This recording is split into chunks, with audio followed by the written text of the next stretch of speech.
তোমার জন্মদিনে কি উপহার দেব তোমায়? গঙ্গার ঘাটে একটা বিকেল, আমার সাথে জলে পা ডুবিয়ে বসে থাকতে হবে। ঠিক আছে, অফিস ছুটি নিয়ে নেব। তুমি কিন্তু আমাদের পাড়ার বাস স্ট্যান্ডে এসে আমায় নিয়ে যেও। আসবো।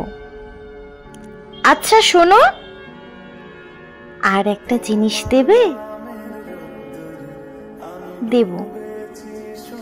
জিজ্ঞাসা করবে না কি জিনিস?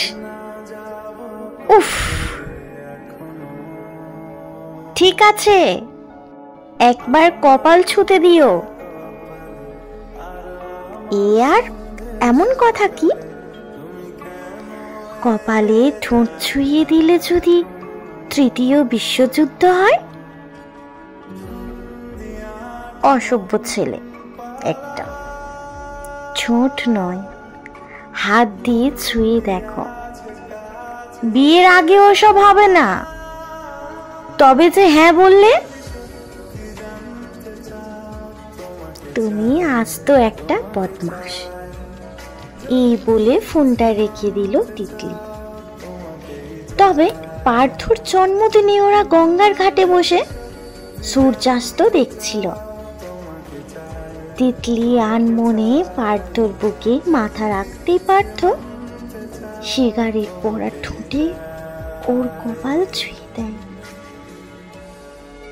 তিতলি আর কিছু বলেনি।